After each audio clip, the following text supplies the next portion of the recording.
Bonjour madame, Bonjour médecin. je suis le docteur Tocol. Bonjour. Je vous appelle parce que je pense avoir une infection urinaire. Ça fait depuis 2 jours que je me brûle quand je fais pipi. Un échange avec un médecin généraliste, mais sur Internet. Pour le moment, ce type de service n'est proposé que par des plateformes payantes, hors de tout parcours de soins et bien sûr sans prise en charge de la sécurité sociale. Mais d'ici 2 jours, les médecins traitants pourront eux aussi proposer des téléconsultations à leurs patients. Les signes qui doivent vous alarmer, c'est la fièvre. Et si vous commencez à avoir mal au dos, ou si vous n'arrivez plus du tout à faire pipi. Il n'y a pas de douleur dans le dos, il n'y a pas de fièvre. Et donc, il n'y a pas forcément besoin d'avoir un examen clinique là. Le diagnostic se fait assez facilement juste sur l'interrogatoire seul. Avec effectivement les conseils que j'ai donnés de si elle a de la fièvre, si elle a mal au dos, il faut absolument qu'elle aille voir un médecin parce que du coup, c'est pas une cystite simple. Évidemment, pour réaliser une consultation médicale par visioconférence, il faut avant tout qu'elle puisse se faire sans examen clinique.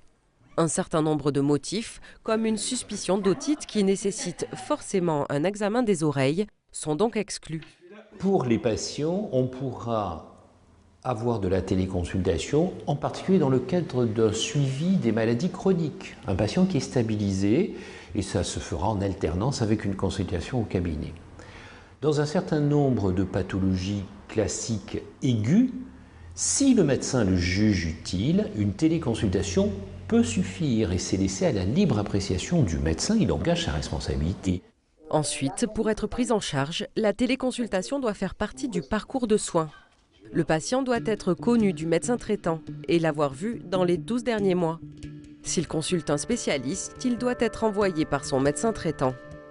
Ce rôle du médecin traitant, qui va coordonner l'ensemble de votre prise en charge, est fondamental pour que vous soyez bien pris en charge. De la même façon, vous pourrez faire de la téléconsultation avec le spécialiste qui vous connaît, votre cardiologue, votre pneumologue, votre gastro-entérologue, et ce médecin correspondant adressera un compte-rendu à votre médecin traitant. Sur le plan technique, la téléconsultation doit aussi remplir un certain nombre de critères.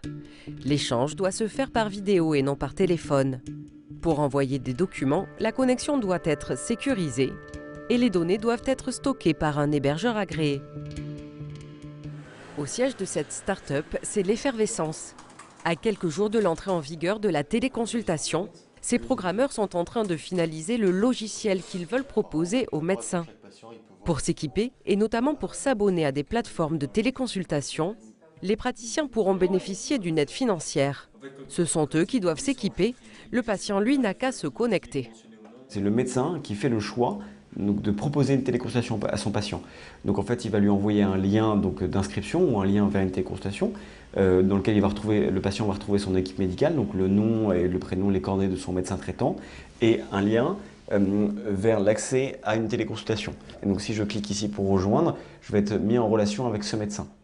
Il ne reste qu'à vérifier que vous êtes bien installé dans un endroit isolé et c'est bon, la consultation peut commencer.